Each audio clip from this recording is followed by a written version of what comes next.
Hi, Dr. Fawcett. Yes, Rachel, this is a webinar, so we would be just seeing the speaker, okay, as she delivers the talk. And welcome, Dr. Fawcett. You cannot see because the camera is not here, but we have a quite good number of audience here in the class. 1, 2, 3, 4, 5, 6, 7, 8 in person, and people are joining in as we are counting. Okay, can you hear me? I can. Thank you for your patience. I've never used this platform before. That makes two of us, actually. Okay. All right. This is my first semester. My interview was in WebEx, which was a disaster. I'm very surprised they still hired me. Okay. So now we are here in this class. Okay. And you are, of course, our distinguished speaker who will be delivering this lecture. We are so glad to hear your talk. I also have my wonderful students and members of the TIS team here. They're in front of me, giving me the eyes, but they're also looking very forward to hear you. At some point, I hope to share some of the wonderful comments that our wonderful students have made in terms of Nazrul and what they thought. Most of them were introduced to Nazrul through your webinar today. I asked them to do a little bit of digging, and one of the question was, what is their impression of Nazrul in general? And they made some really candid, lovely comments, which I would love to share at some point. We're still waiting on some people. How about we just give it a couple of minutes and then we can start. But in the meantime, like, I'm very curious, like, what made you get into Nazrul in general? Like, how or what instigated that particular interest in this poet, artist, songwriter, and much more? Destiny. I think that, I first encountered Nazrul's work in my first year of my doctorate when I was exploring instances of Hindu-Muslim interchange throughout India. And Nazrul's songs are still sung, as I'm sure many of you know, for the annual Durga Puja and in other Bhaktic spaces, as well as at times of Muslim celebration. And I can't really, there was no other moment, I think, after that where I kind of decided that I would continue to focus on him. In some ways that continued to unfold organically, and in other ways it followed me with things just kind of coming up. And so I kind of took a hint and started to dig even deeper and deeper, and I continue to learn from his example, so much so that I kind of consider him one of those timeless teachers. Okay. Well, that's interesting. And Nazrul, like, given that I'm a Bangladeshi, but still, many of my folks and anybody who's in literature in South Asia, many of them also consider Nazrul as a lifelong teacher who's still very relevant today. And I'm so happy to be able to organize this talk and bring you here to deliver this lecture. Anyway, I think people are joining in, but we can bring them in as they join, right? So we can get started, hopefully. So let me introduce you a proper introduction. I was doing chit chat and a kind of banter at the beginning. So thank you everyone who's here joining in virtually in person. This is Kazi Rahman. I'm visiting assistant professor for the TIS project at UConn Hartford.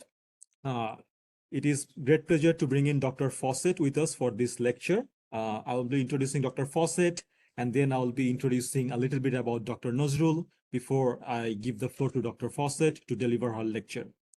Dr. Fawcett has studied religion, spirituality, difference, and human spaces in various capacities for 20 years.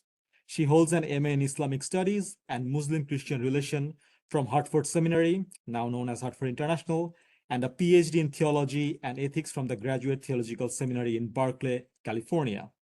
Dr. Fawcett's work includes the topic of decoloniality, justice, neurodivergence, sexuality, gender, and difference in respect to religion and spirituality, with a consistent focus on change-making toward communal flourishing, something that is needed, much needed in today's world. A little bit about Kazi Nazrul Islam, and I blatantly took this from our patron, Dr. Gulshan Ara and Dr. Kathy Sloan-Vial's description or introduction to Kazi Nazrul Islam that can be found in the International Resource Center for Nazrul that all of my students accessed and explored this weekend. And according to them, and I very much agree to that, Kazi Nazrul Islam, the national poet of Bangladesh, was a 20th century literary and artistic phenomenon. He was a poet, novelist, lyricist, composer, singer, short story writer, filmmaker, dramatist, philosopher, journalist, social activist, and freedom fighter. There are lots of identities, and all of them are very remarkable and true. Born in British-occupied India, he entered the literary world at a time when the tapestry of India was tainted with sectarian hatred, religious divisiveness, and colonial violence. Indeed, this dire situation swayed him to become an activist, using his epic writing and drawing on an unrelenting commitment to peace, harmony, equality, truth, and justice. Nazrul called for unification, urging everyone to rise above religious and sectarian differences in order to put up a united front. As we hear, I'd also like to share some lines that our students have mentioned regarding what was their impression of Nazrul, which was one of the prompts for today's class.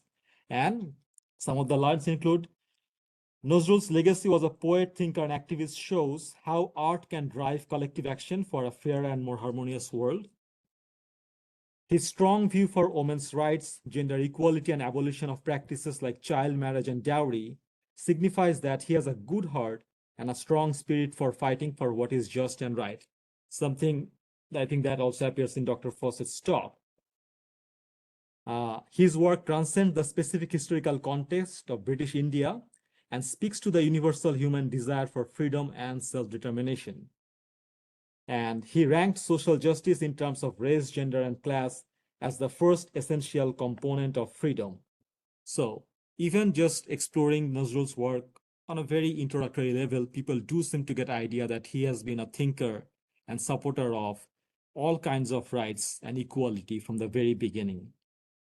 And with that, let us come to today's talk. I'll offer a brief synopsis that Dr. Fawcett you sent me, and then I'll give the floor to you to deliver that lecture. Today's talk by Dr. Fawcett will focus on the work of Kazi Nazrul Islam, as it has long been lauded as an example of decolonial activism and courage.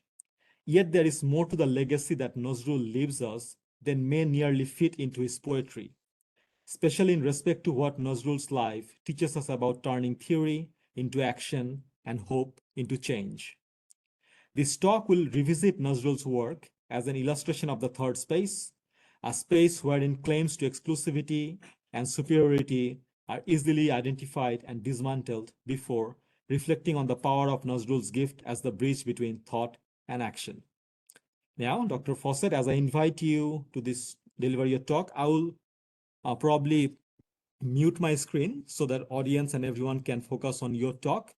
For the rest of you who are joining virtually and the people who are in here, if you have any question or comment, please drop in a note, okay, in the chat box, and we'll take them after Dr. Fawcett has delivered a talk, okay? Thank you. Dr. Fawcett, the floor is all yours. Oh, thank you so much, Dr. Rahman. Well, first, I'd like to say good afternoon from the Minnesota Northwoods, where I am. I actually did my, as you know, my master's in Connecticut and Hartford, and I think of Hartford very fondly. I would also like to begin by thanking Dr. Gulshan Arakazi and Mr. Qazi Bilal, as well as the Nazrul Committee of Connecticut, the Nazrul Fund for Decolonial Art, and the Yukon Hartford Transformation, Equity, Access, and Sense of Belonging, TEAS, project, as well as Dr. Jason Chang and Dr. Kazi Rahman for the invitation that has brought me here today. Thank you also to our guests, students, friends, and colleagues who have taken time to join us on an otherwise important day in this country. And so if you haven't yet, please remember to vote. I'm truly humbled that my work on Kazi Nazrul Islam should be considered relevant enough to be included here today, especially amidst such knowledgeable and celebrated scholars as those present. When I was first invited, Dr. Rahman explained to me that this talk was meant to help illustrate Nazrul's contemporary relevance in respect to the decolonial work represented by TEAS and the Nazrul Fund for Decolonial Art. I do not claim to be an expert on Kazi Nazrul Islam's life or work. Instead, what I share with you today is what I continue to learn from Nazrul in the intersections that I meet with him, those of spirituality and religion, aesthetics, including embodied religious praxis and the arts, the experience of liminality, and the disruption of claims to normalcy. Further, these intersections converge around a shared project, the noticing of overarching and pervasive systems of oppression rooted in coloniality and manifesting as problems like white supremacy and capitalism today. While there are many examples through which one could explore these problems, Nazrul stood out to me for several reasons, not least of which was that despite being known for his sorrow, he refused to relinquish joy, perhaps because he understood the power of joy as a means of resistance. So here I will briefly revisit the theses of the two prior papers that I have written on Nazrul in order to arrive at a deeper elaboration of his legacy, connecting his experience in liminality to action in such a way that the lessons gleaned from Nazrul's example lend themselves to the work of our time. Kazi Nazrul Islam, as you know now, was born in May of 1899 in what is now West Bengal, India.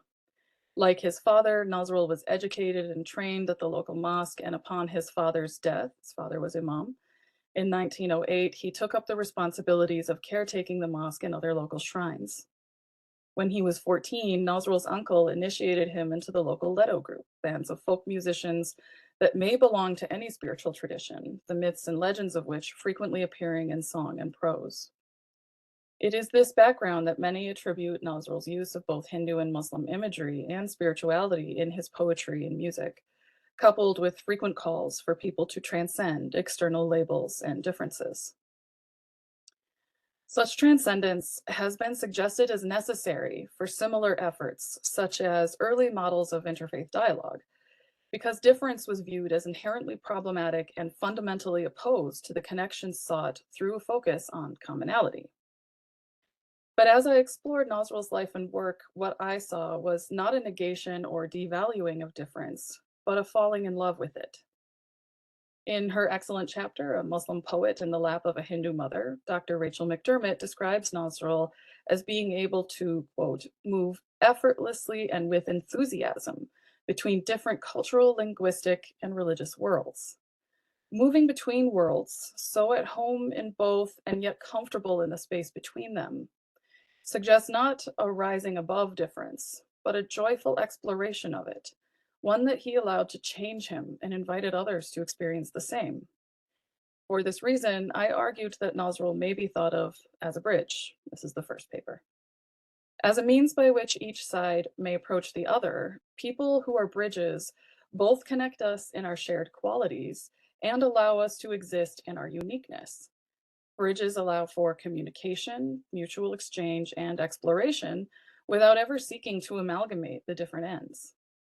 When bridges connect what is otherwise isolated, myths about the other and our own claims to superiority and exclusivity begin to crumble, instead making way for the generation of critique, creativity, and change. And here when I say myths, think of myths that uphold systemic racism and religious exclusivism. Nazrul clearly understood that a fear of difference drives a scarcity mindset and destructive competition that requires us to forget that the other is just as human as we are. Indeed, the first goal of many such atrocities is to dehumanize the other. Again and again, Nazrul calls us back to our shared humanity through which we can see our differences as part of humanity's unfolding rather than our undoing. What was once competition can become cooperation and mutual flourishing. This is what I see as the core of Nazrul's gift. His poetry and activism illustrate the view from that bridge, revealing the patterns of superiority and exclusion that directly connected to harmful systems that rely on and benefit from that rhetoric by keeping people fearful, ignorant, and therefore easily manipulated and exploited. For this reason, it is helpful to imagine Nazrul's bridge as a rendition of Homi Bhabha's third space. This comes from the second paper. Bhabha explains that the third space constitutes a liminal one between different subjects, specifically in a post-colonial context. In his book, The Location of Culture, he explains that this liminal space, produced by the meeting of difference, highlights the, quote, problem of the ambivalence of cultural authority, the attempt to dominate in the name of a cultural supremacy, which is itself produced only in the moment of differentiation. In her work applying Bhabha's thought to the realm of aesthetic interfaith dialogue, or interfaith dialogue that takes place through such means as poetry, music, and ritual, Ruth Illman further explains that the third space is possessed and dominated neither by the self nor by the other. Instead, it constitutes a fundamentally shared space where the flow between different realms of meaning and being are interconnected and shared between autonomous yet interdependent subjects. Illman goes on to say, the third space can be envisioned not only as a space where cultural power structures are exposed, but as a space where the ambiguity of the in-between is apprehended as an open-ended playfulness and creative interaction, enabling transformative interpersonal meaning-making. An advantage of this formulation is its potential to enable differences to mutually transform each other without reaching any final fusion. To illustrate this point, I'll briefly point to an art exhibition I had the privilege of curating with the Doug Adams Gallery in Berkeley in 2020. And if you're wondering, yep, that had to go virtual because of the pandemic, but it did. Entitled Drawing the Soul Toward Truth, Hindu and Muslim Sacred Geometry, we explored questions like what it means to connect with God and how devotion is expressed through various renditions of both classical and contemporary Hindu and Muslim sacred geometry. The 14 artists, who were from all over the world and roughly split down the middle, then used their artwork as a means of dialogue through which they could explore how faith looked, felt, and might be experienced by someone else. This helped illustrate Illman's point that the third space allows us to explore life in a non-binary world where different shades of existence coexist, and which exposes the so-called problem of difference as a result of one-sided structures of thought rather than absolute reality. The third space is therefore a place that we access through the meeting and honoring of differences, and a space through which differences can be engaged in a cooperative and curious way. And further, without claims to cultural or religious superiority, labels and hierarchies associated with those claims fall away, and a sort of unmasking takes place. Not just of the other, but also of ourselves, especially in relation to the ways we sometimes benefit from the exploitation of other people and the planet. Though it sounds a bit paradoxical, this reveals that the kind of unity we discover through the meetings of our differences is in fact a sustainable, life-honoring one that reminds us of our interconnected and complementary nature, while the unity we seek through the erasure of our differences is an inevitably unjust and unsustainable one. Ultimately, this love of difference and the experience and perspective of liminality mostly involves a change of mindset and self-awareness. Action naturally evolves from here, the consequence of growing empathy and an understanding of that interdependence and connection. Nazrul is perhaps most well known for these kinds of actions, which truly decorate his life like stars in the sky. And the essay by Dr. Gulshan Arakazi, the Who Was Nazrul? It has a wonderful array of these aligned with the Universal Declaration of Human Rights. The establishment of his newspaper, Dumketu, the penning of Bidrohi, the rebel, and so on are also examples of this. Though much could be said and has been about these actions and their lasting impact, I'd like to instead focus our attention on a more subtle realm of action, the way that Nazrul cultivated community. Community is the space wherein our thought takes shape as the fabric of our lives. It involves the way we see and treat ourselves and others, impacting how communities are organized and function. Nazrul's life is one such example through which we can give attention to the work of decolonizing how we understand community, a task already well taken up by Indigenous scholars like Winona LaDuke and Robin Wall Kimmerer. Excuse me. Though much can be said on this topic, I'd like to draw attention to a few of the ways we can see this showing up in Nazrul's life. First, The breakdown of barriers between differences and allowing them to meet has been explained to facilitate the cultivation of empathy and interconnectedness.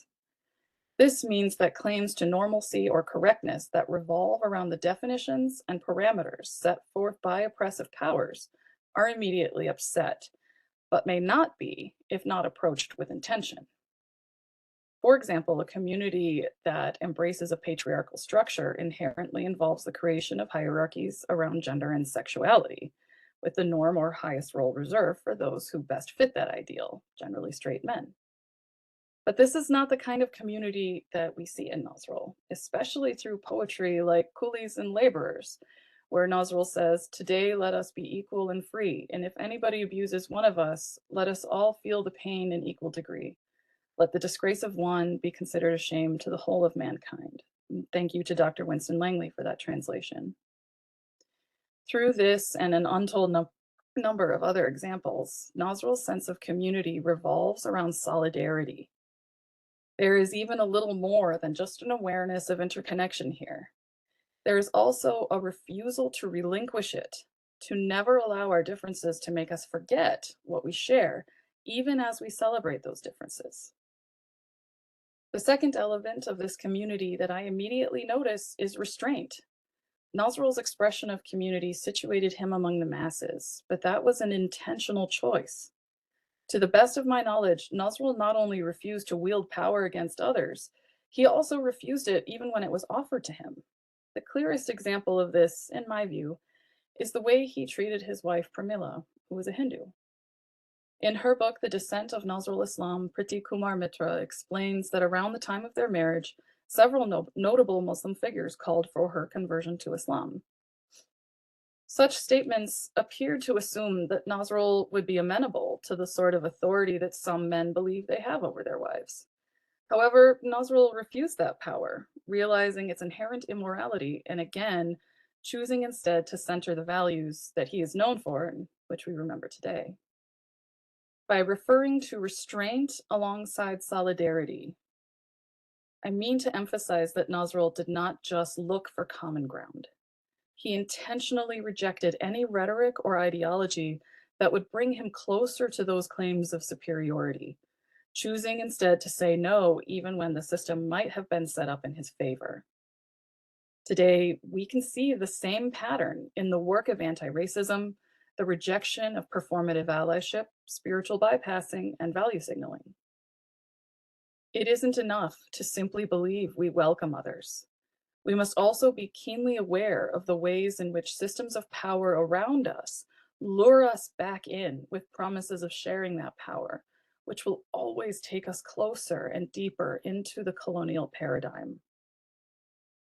Finally, solidarity and restraint and the transformative self-awareness entailed therein are both wrapped up in a profound hospitality. Hospitality can be both internal and external, and Nazrul's hospitality is multi-layered. As an internal principle, hospitality in dialogue, such as interfaith dialogue, refers to making room within ourselves for the true receiving of the perspective of another. It requires both solidarity and restraint in order to decenter our own egos and open our hearts to this connection. As an element of the third space, this sort of hospitality is present in the welcoming and honoring of difference, perhaps especially when we find it difficult. Hospitality is also the means by which our thoughts become tangible. A deserved critique of decolonization in my own field, religious studies broadly, is how often that kind of work stays on the page, in a place of thought that doesn't actually create any real action. This is evidence of the disembodied elements of the colonial paradigm, because truthfully, we are not what we think, we are what we do. Nazrul's actions, again, are all tied up in this hospitality. Everything that has so far been discussed is evidence of that. But we may add to it Nazrul's legendary hospitality in his own home.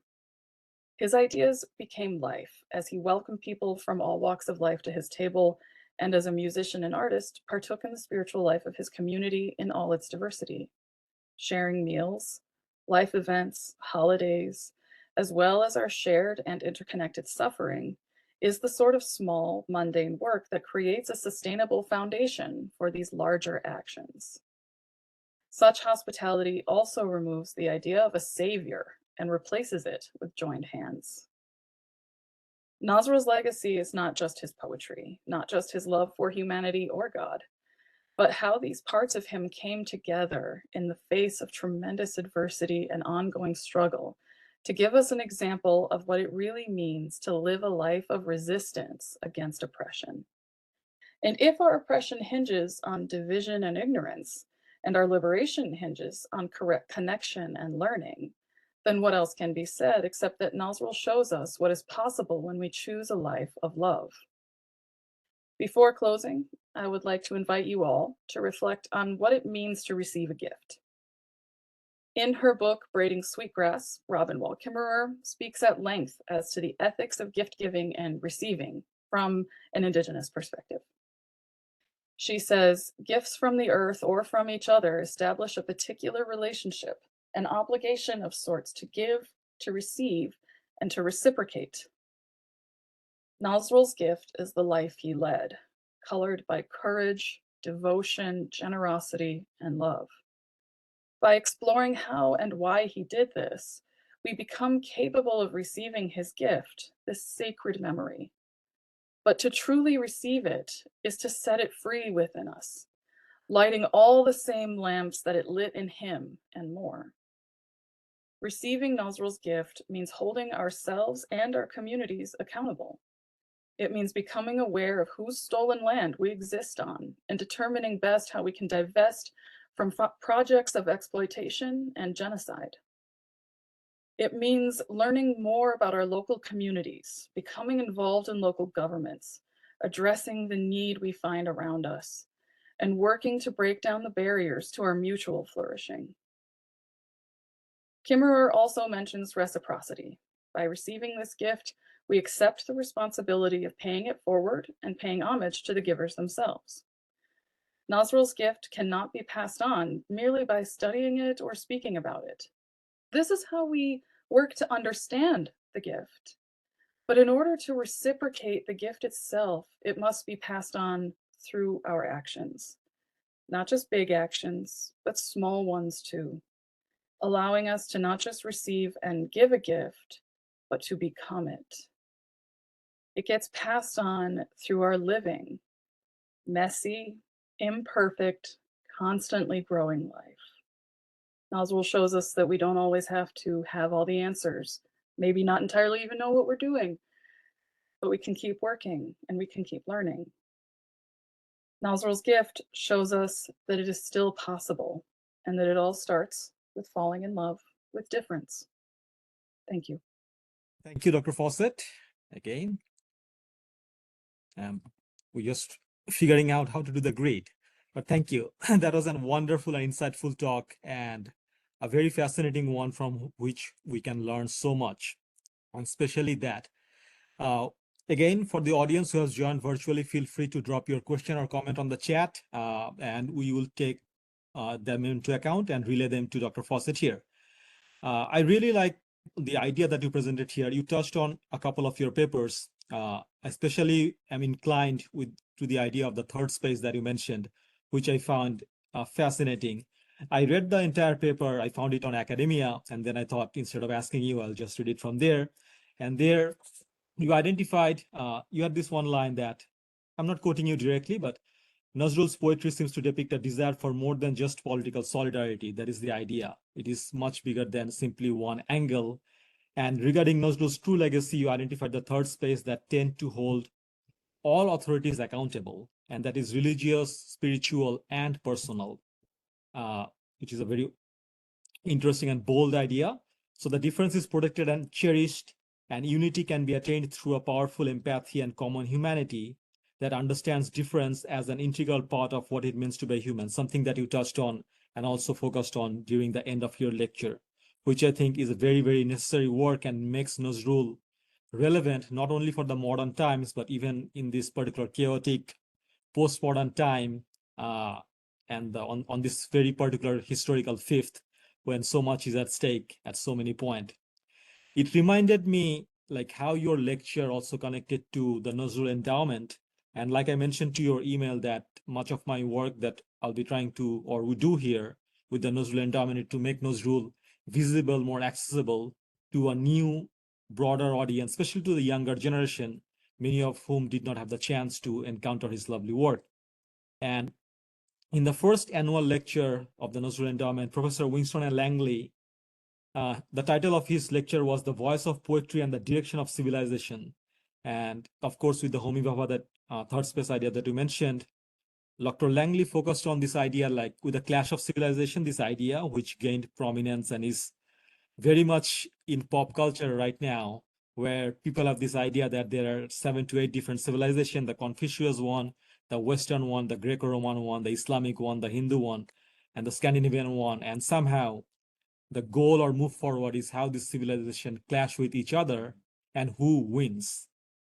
An idea, despite seeming very powerful, is very almost hostile and antagonistic to resilience and solidarity. And Dr. Langley mentioned that Nazrul's work in particular allows us to understand how the direction of civilization is therefore not, in his view, one of clash, as is being suggested, but more likely one of unity, something that civilizations forget. And I like how your lecture, especially with the idea of the third space, is a continuity of that idea, where much of the Nazrul scholars agree that the way forward, or our being here, is an acceptance and understanding of our difference. But how do we achieve that? It is much easier said than done. We talked about, in this class, we talked about refugees, and our students have made some wonderful comments. We had a very productive lecture a couple of weeks back when we talked about the rhetoric of liberalism and everything, talked about refugees and differences coming in, that we all should stay together in harmony. But once we are side by side, once the difference becomes prominent, the difference of, like you said, the spiritual difference, the religious and personal, some of which even the rituals might seem contradictory, how do we get past that? How can Nazrul be considered as relevant in understanding how to move past or be more accepting of those differences? You're asking me? Yes. Okay. I think there are so many answers to that question, and they're probably all right. But my answer is, or my way of trying to do this, is through dialogue, is through interfaith dialogue, particularly through aesthetics. And I think that we can see that in Nazrul's life by what he's most known for, his poetry and his music, because ultimately what I see again and again and again is that we're not taught how to communicate about difference. We're taught to avoid it. We're taught that it's negative. But we frequently do not even have the skills to communicate about difference in a curious and mindful way, that requires some greater self-awareness. And so in many ways, I think Nazrul welcomes us into that space by working through the arts. And actually, one of the first persons to kind of coin, actually, I think it's mentioned in that second paper, Leonard Swidler, who talks about the dialogue of the heart, interfaith dialogue that's approached by means of aesthetics, so music, etc. And he talks about how this is the easiest door to go through because everybody loves beauty, effectively. And easy deserves a bit of a qualifier there, which I think your students are discovering as well. And why should it be easy? Why should it be easy? The difficulty is part of the experience of the learning. If our goal is to make it easy, then I must already start to question why. Why is that our goal? Where's that coming from? But if it is helpful, we can start with these small things, sharing meals, learning about the music, the art, the ritual of others. And, you know, if you were working with someone like or a group like a refugee community, you can also take advantage of voices from that community who might not be physically in that space. So for example, reading memoirs and works of fiction by refugees from similar contexts can also help cultivate empathy and cultural awareness, right? Think of reading The Kite Runner if you're working with Afghani refugees, for example. So those are just some of the answers that I think that we can come up with here. But in order for us to truly be able to honor this, we also have to notice the ways in which we frequently have been taught in all kinds of different ways to devalue the arts, to see it as not worth our time, not worth our money, not worth our investment. People who go to art school, they'll never get a job, et cetera, et cetera. And so we can't learn from something we devalue. And I think that's best summed up by a tweet, actually, that I saw. That was, somebody said, like, I never believed in the existence of a human soul until I saw art made by AI. And then you can start to see us. I love that quote because it is just gives so much curiosity for moving forward. I hope that's good. No, that's great. And well, that was a lovely tweet and says so much. And I do agree with the tweet wholeheartedly. The syllabi that I presented in this class actually had an AI art. And of course, some of the comments from the students also mentioned that it's good, but has no soul. Probably next time try something with my own hand, which I refuse to do. But anyway, I love how you pointed out how learning should be something like there should be an effort as we maintain that and should not be that easy. And another, like you mentioned, tweet, another quote that is widely circulated in the World Wide Web, although I do not necessarily know whether it's true or the sourcing, but it is attributed to Einstein, who said simple but not simpler. Like we can try to do that, but there is a particular level beneath that it might be counterproductive. Like any kind of moving through or wading through difference and be acceptance will take effort, just like our studies do take effort, but the reward is that because we put in the effort into make or achieve something great. Now, I will take one of the comments that are coming from the chat section. And here we have our own Dr. Rachelle McDermott. She says, hi, Rachelle, thanks for a great paper. I'm wondering whether you know of any community or group working today that tries to act with Nazrul. Specifically, as an exemplar, I don't mean a scholarly group or a cultural music/dance group, but one that approaches life along the lines that you have used to characterize Nazrul's gifts. What a wonderful question. I think in some ways, this concept exists in other traditions, and sometimes it's called the beloved community. Excuse me. One of the reasons that I am so interested in what Nazrul teaches us about community is because I have personally found community somewhat elusive. I find myself more often being the person wanting to share Nazrul and share these ideas. And there tends to be a similar response. It's just kind of a curious kind of, what do you mean? And so in response, all I can say is I'm trying and I would like to, and continuing to do this work is part of it. And it is connected actually to what you just said as well, Dr. Rahman, that if we start to find this difficult, then start exploring why it's difficult. Don't explore what it is you find difficult. Explore why you think it's difficult. What is that attached to? And a lot of what I learn about community, aside from Nazrul, actually comes from indigenous authors like Kimmerer and actually another, Patty Krawick, yes, who wrote the book Becoming Kin, is another one I would greatly recommend. And in my mind, I like to imagine her and Nazrul having a tea and talking about how they both somehow seem to come up with a lot of the same understandings. But for me personally, I did not grow up learning these things. So I'm learning them now, especially from these teachers. Thank you. Again, thank you, Ms. McDermott, for that lovely question. And thanks to your response to that. I think you have managed to hit the nail on the head.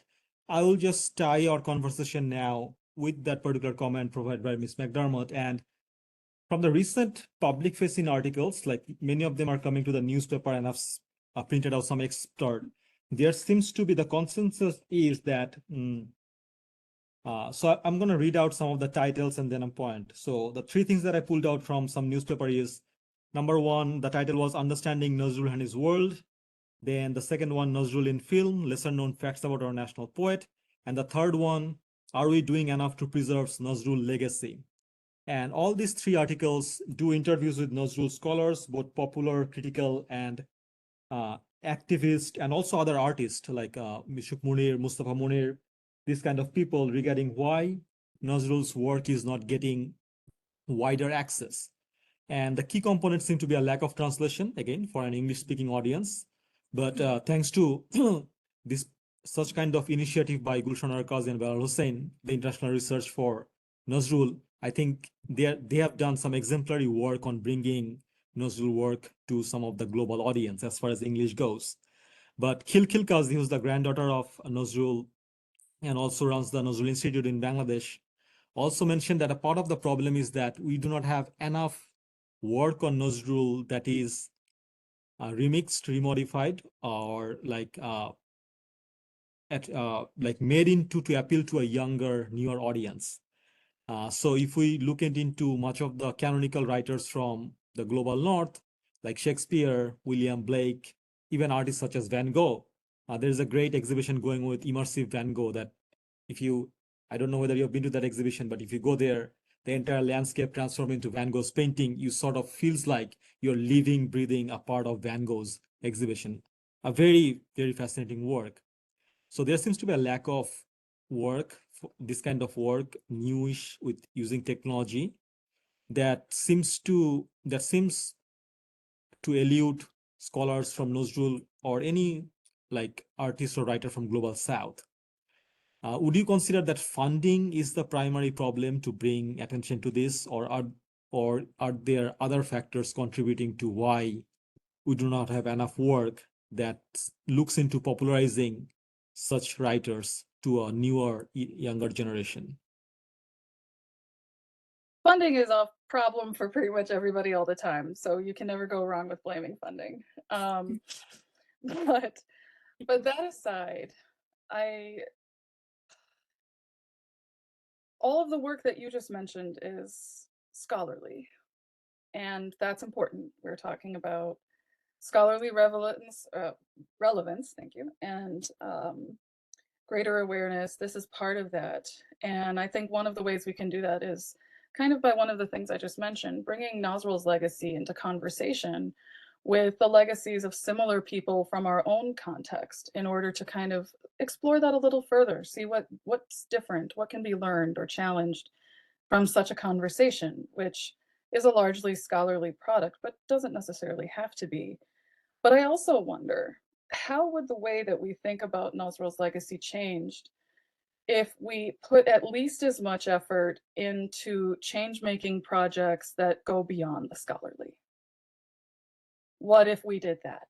What if we created, at the very least, an alliance of people dedicated to Nazrul, not just talking about Nazrul's memory, but living it, applying it, making us proud, making him proud of us, so to speak. I wonder if maybe one of the reasons there's not as much attention is because at least it seems to me that we need far more action than we do thought. These need to come together. We don't want action without thought, in any case, but I would love to see something, some kind of community organizing, some toolkit development to be shared with other communities. And for me, who's my primary area is interfaith dialogue through aesthetics, I'll take this with me where I can. And yeah, hopefully I'll find some funding to maybe do another exhibition, because that is exactly the kind of work that truly, I think, like, what can we do on ground? How can we take this out of elite spaces and share it in the same way that Nazrul did while he was alive? Yeah. Thanks. That provides much food for thought and also gives us a direction regarding what we should do. I really like that you address this, that we need to do more action. Of course, action with thought, okay? Something that I found that the team which I belong to, the TS team, is very much in that. Many of their, almost all the initiative is looking into action with thought. Now, before I touch in one, I'll just mention in the chat, Ms. Gulshan said that she had a question about, because this is a webinar, Ms. Gulshan, if you can just put in your thoughts or question on the chat. I would be glad to read it out to Dr. Fawcett here. But on that note, regarding that public access and stuff, it seemed like many of the stuff with the literary icons like this has been previously much more, like you mentioned, academic high tower approach, where not much have been done to make them publicly accessible. And even when somebody did, there has not been much attention paid to that. In fact, one of the things that I assigned to the class was something that I found out only last year, which is a rap song by Asian Dub Foundation, which is a group based on England, London, did pioneering work on some instrumental South Asian fusion reggae rap music in the early 90s, and did a wonderful rendition, a song title called Rebel Warrior, where the introduction was the poem Bidrohi, the first stanza in Bangla and English before they changed into the rap. And of course, Nazrul's work is brilliant, but I often found that when I assign this song to a younger audience, they touch and understand how Nazrul might be relevant much more because it appeals to, like, a particular moment, rather than previous writing. So I appreciate that you and I are on the same vein regarding what we need to do more to bring Nazrul into action. Okay. All right. We have another question, and this is from one of the members of our team. Okay. Khadija, and she's known to do various kind of work and also ask question that is very important and pertinent and timely. So her question for you is, hi Rachelle, I have a question about the applicability of Nazrul's interfaith framework to the ongoing genocide in Palestine. Okay. All right. Now, Khadija, would you like to state that question? No, I was wondering like how, because I heard you talk a lot about how Nazrul has like navigated the challenges between like Muslims and Hindus within South Asia. So with the current genocide in Gaza, there's a lot of different religions in the one area, but also within the populations that are polarized about the issues. So I'm wondering like if Nazrul was here today, what would be his take? I think his first take is that the genocide has nothing to do with religion. I think, that whether we choose to use economic means, the dehumanizing, I think in this case, sorry, my thoughts are a little bit scattered. I really appreciate that question, Khadija, and please keep asking it. I don't have a full answer, but my answer is this. I think the first thing he would say is that he sees the same manipulation of religion that he saw in India. Nazrul was well known to have talked about how much he disliked the, I don't know the right word for this, but he called it beardism and tickism, when people would just kind of hold themselves to their outward labels and behave in a ignorant and exclusionary fashion. That is what allowed certain kinds of thought and action, unhealthy action, to spread among people. And what he wanted was for that to stop so that they could see the greater overarching powers that were driving that pain, that being colonization, British colonization. And I think that in multiple contexts throughout the world, Nazrul would see the same structure of power, the same pattern of rhetoric that he saw in his lifetime, which is why I say to truly receive Nazrul's gift is to become it. And to be very critical about the way that religion is manipulated to create turmoil in situations where it was never about religion. And beyond that, I cannot say that I'm an expert in Palestine and don't want to misspeak, but that is my take on the first, maybe where Nazrul would tell us to speak. And personally, I think that the next thing he might say is, the next part is your job. Answer the question. Keep finding those answers. Share it with the rest of us. Thank you, Khadija. Hope that answers that question. we have another question on the chat, and this is Miss McDermott has put this question on behalf of Dr. Winston Langley, and the question is, he thanks you for your helpful lecture and for your efforts to help us interpret Nazrul. Could you elaborate how you understand the third space and Nazrul as, and I quote, bridge person? I would appreciate a little more specificity because that would effectively be the thesis of both of the papers. Could you be a little bit more specific, please? And we'll give him a second, I suppose. Yes. But thank you so much for that question. I really appreciate it. This is a wonderful group filled with wonderful questions. Yes. I'll just point to the chat. Yes, once that comes in, we can take that. But on that note, on your answer to Khadija that you touched, it's fine. I was, yes, we run into a technical glitch, but before I could see on the chat if Dr. Langley gives that specification.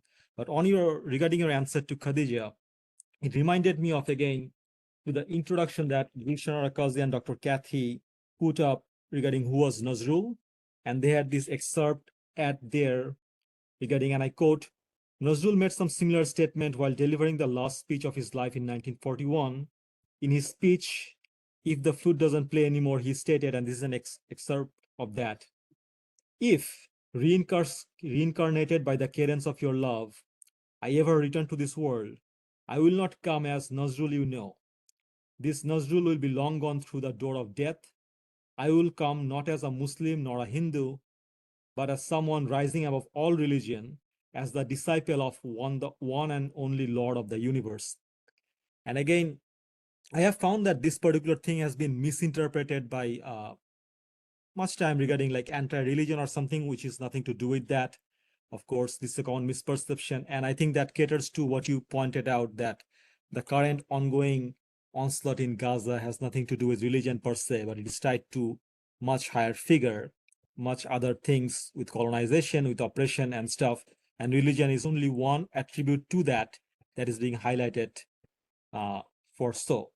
So I think Nazrul's this and actually suggest what you mentioned, how Nazrul might react with this ongoing crisis that is going on there, and is helpful to understand, to see kind of the bigger picture rather than being bogged down here. And yeah, we're still waiting. And again, I like to, because Miss Gulshana is on chat, that Miss Gulshan, I knew that you had one question of Rudra Mongol. If chat is not a convenient method, you can just email to me, and again, I'll read out that question. But even if you manage to give us a glimpse of what you might want to ask, I'd be very happy to relay that to Dr. Fawcett, and would love to hear her thought. And I'm looking forward to your question as well, because I have used so much of your stuff in organizing this particular lecture that it would be lovely to talk to you or chat in person as I bring in another that. So as we are waiting for that particular specification by Dr. Langley, tell us something for Dr. Fawcett regarding where you currently stand, or what are you working on right now? Are you continuing with focusing on Nazrul? Is this part of some bigger work tied to your overall interest? It is, yeah. So, like I said, I work in aesthetic interfaith dialogue, and I work a lot with the models of it, including structure, how these things end and how they move. And one of the things that I've been working on, which was the subject of my dissertation, is how we can take dialogue out of the realm of language altogether, and explore other kinds of communication, particularly through a sensory lens. So even de-seating the way we understand communication as being primarily linguistic, and that is done by applying what is known as neuroqueering.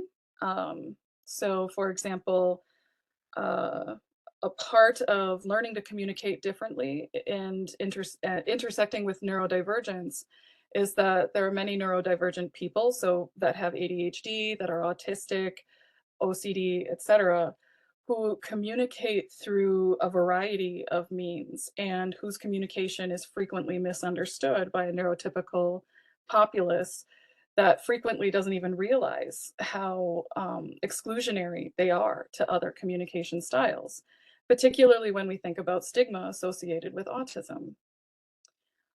So what I argued as an autistic scholar myself is that if we can move into a realm of sensory communication, then we can not only dialogue better with each other, we can also dialogue with nature. And nature in this case, I mean from a Shakta perspective, so a non-dual divine reality, and that this in turn needs to grow organically and authentically, but also incorporates certain measures of justice. So in many ways, Nazrul continues to be a teacher of justice to me because of, well, really the life that he led. And so in order, for example, he taught me so much about justice that as I created this model, and the structure and the set of ethics and so on that goes with it, it had to involve exactly what Nazrul teaches. It had to involve the noticing of why it's not working. So it's not enough to simply build something new in terms of decoloniality or coloniality overall. We have to first identify and dismantle what exists within the realm of coloniality. And so one of the arguments I made is that centering a purely neurotypical and linguistic way of communicating could be argued to be centering coloniality because it doesn't leave room for difference and it creates a hierarchy in which other ways of communicating are devalued and considered less.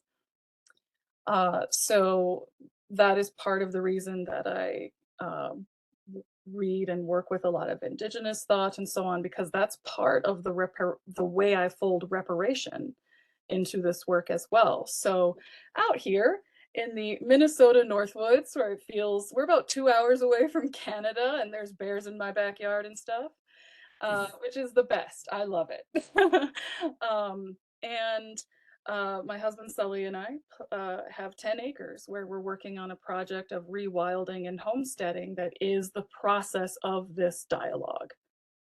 And so that goes beyond the dissertation work. It is a sadhana, a sense of worship, a praxis. And Nazrul has been one of those people who, through his life, I personally am not as influenced by thought as I am by action and the consequence of action.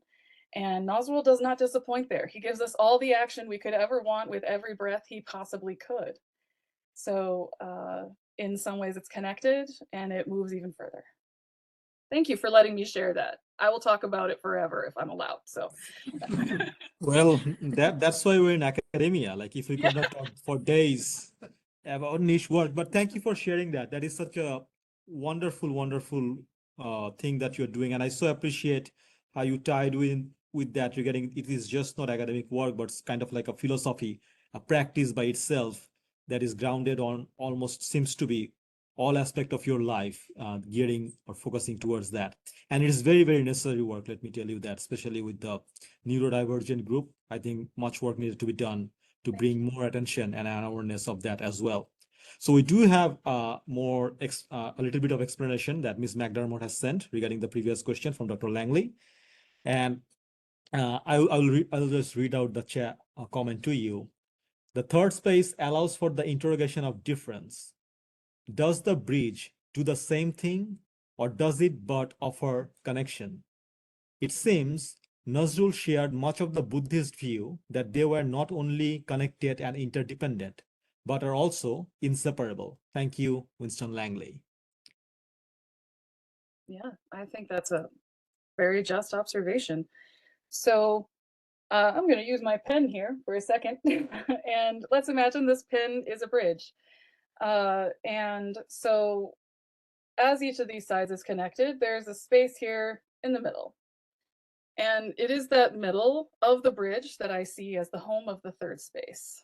And that is if we were to put it in more interpersonal terms, Dr. Rahman, if you and I were to engage in a discussion on, let's say, what is faith, then the amorphous, non-tangible space between us generated by the meeting of the whatever difference we bring to it constitutes our third space. Even if I believe I own it, I can't actually exert any power over it, and neither can you. So when I say the way that I see them connected then is I see the third space being the greater elaboration of the parameters, purpose, construction, and so on of that bridge. I hope that answers Dr. Winston I hope Lang's so too. question. Yeah, that seems like a fantastic explanation, especially the visual with the pen that really helped. Okay, I always find myself identifying or being able to learn something much more if there is a visual component attached to that. I don't know what that says about me, who's a literary scholar, and much of I do is just with text.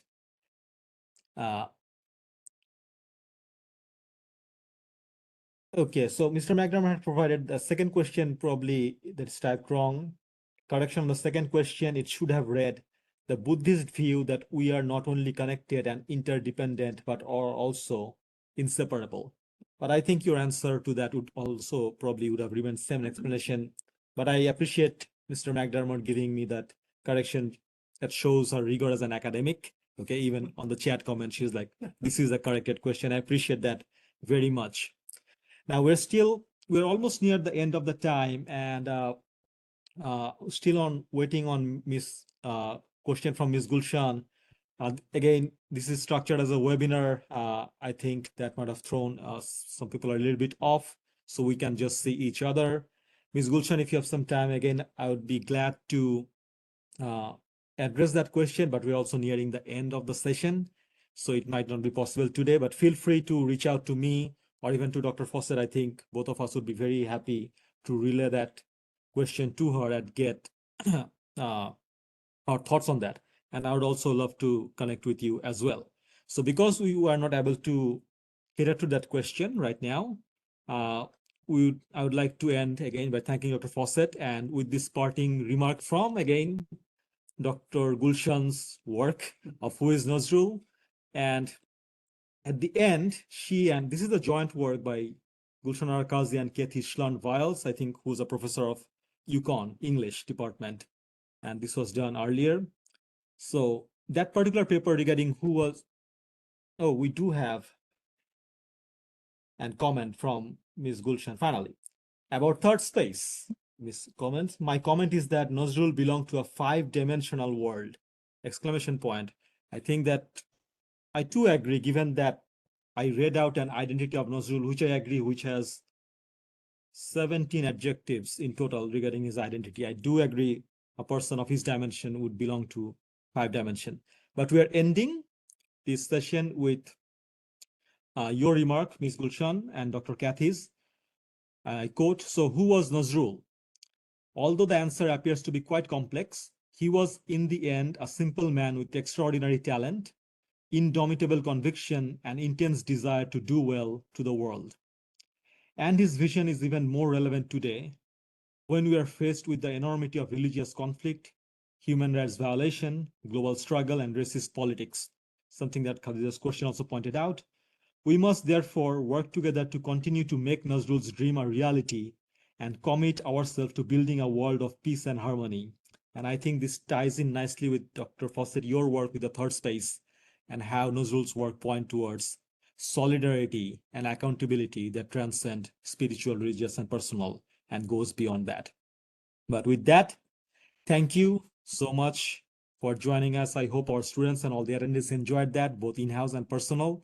And I hope to continue this chat further on a different plane. Likewise, thank you so much for your hospitality, for thinking of my work. I could not be more grateful. Thank you all so much. We are getting a big round of applause for you, and you have to just do it my hand here.